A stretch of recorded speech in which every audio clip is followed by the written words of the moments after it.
My name is Burke Hedges, author of the best-selling book, The Parable of the Pipeline. I open my book with a story about Pablo and Bruno, who take two very different paths in their quest for financial independence. What you're about to see is the delightful animated story of their adventure. So, sit back, relax, and enjoy the life-changing lessons in The Parable of the Pipeline.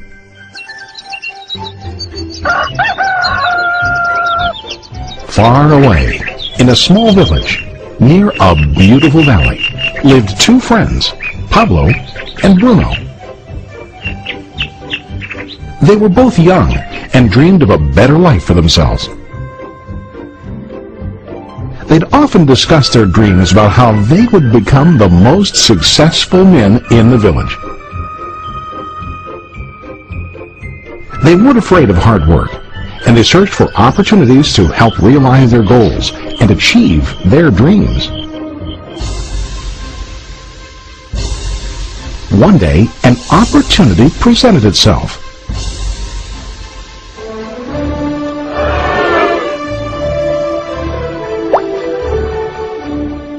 The mayor of the village decided to hire two people to bring water from a spring up on the mountain, across the valley, back down to the village.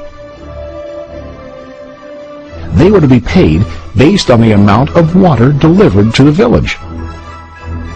Bruno and Pablo enthusiastically got to work. Every day, from morning till evening, they carried buckets to and from the spring. They worked hard, carrying water to the village. In the evening, they'd return home with their day's wages.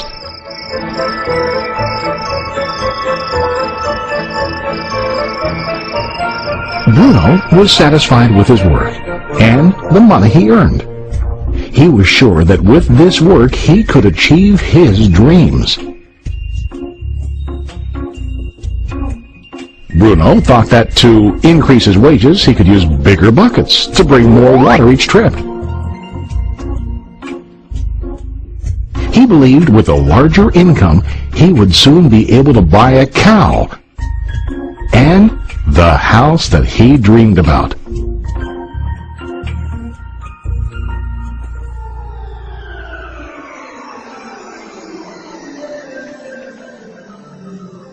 Now Pablo was not satisfied. At the end of the day, his back and hands ached, and he was exhausted. He was looking for an easier way to earn more. One day an idea occurred to Pablo. He imagined building a pipeline to deliver the water from the mountain spring to the village. With this pipeline, he could get more water to the village without carrying buckets back and forth from the spring to the village. Soon, he got very excited about his idea and began to plan. Pablo, of course, shared his idea with his friend Bruno and asked him to join with him to work on and help build the pipeline. Bruno thought the idea was crazy. All Bruno could think about was what his money could buy today and how to get it quicker. He felt that building a pipeline would slow him down and delay him in achieving his goals. Instead, Bruno got bigger buckets and went more often back and forth, fetching water.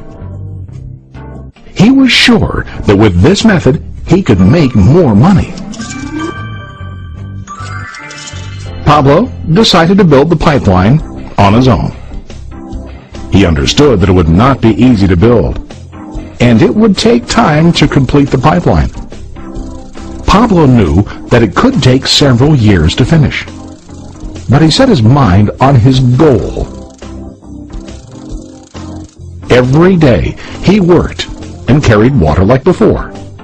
But on weekends and during his spare time, he worked hard to dig in the rocky soil and build his pipeline.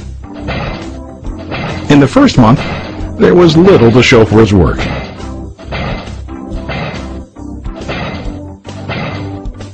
Bruno and the villagers laughed and teased him. They called him Pablo the Pipeline Man. During this time, Bruno's income doubled. He already bought a cow and a bigger house. His lifestyle changed. He now spent time after work in the bar, enjoying his hard-earned wages from delivering water.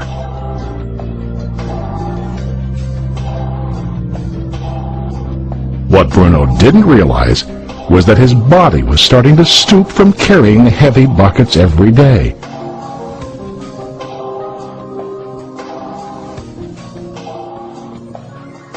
His face looked worn and his body tired. Soon, he began to carry less and less water due to the wear and tear on his body.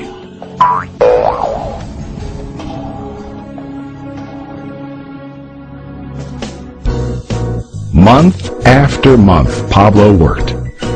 Soon a year passed, and then a second year. Finally, Pablo finished his pipeline. He now used his pipeline to deliver water to the village instead of carrying buckets. Pablo was now earning more money than ever before. The water continued flowing to the village, while Pablo wasn't working. While he slept and ate, the water flowed. Pablo was happy and proud of his insight, persistence, and hard work. Now his income flowed as long as the water flowed through his pipeline.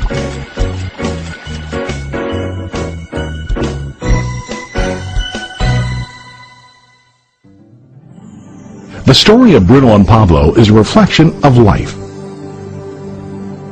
Their jobs symbolize what most people do to earn money.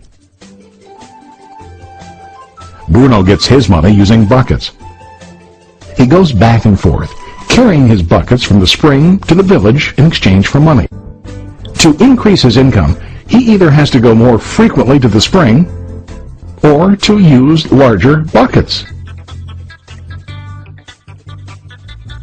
It's common in real life to increase our income by working harder. For example, working overtime or getting a second job. We also increase the size of our buckets by accepting a higher paying position, which often includes spending more time on the job. Most of us exchange time for money like Bruno. We know that every person has only 24 hours in the day and that it's not possible to use all our time to work. The most difficult time comes when we can no longer exchange time for money due to age, health, or other reasons. Then, our income stops. Now let's review what Pablo did. Very wisely, Pablo did not exchange all of his time for a limited income, but he used some of his time to build a pipeline. He knew that the pipeline would bring ongoing income as long as the water flowed. An ongoing income that multiplied the time he worked each day. Pablo knew that someday, maybe because of age or health, he would no longer be able to exchange his available time for money. Pablo knew that if he could make his idea of a pipeline work, then he only has to do the hard work of building the pipeline. After the pipeline was completed, Pablo was able to monitor and maintain the flow of water to ensure that his income will continue. Pablo has shown us that to earn an income, we don't always have to directly exchange time for money. There really are better ways. How about you? Are you still like Bruno, who directly exchanges time for money? Or do you want to be like Pablo, building and maintaining a pipeline for ongoing income? If you are interested in the idea of building your own pipeline, contact the person who lent you this presentation. You can start building your pipeline today.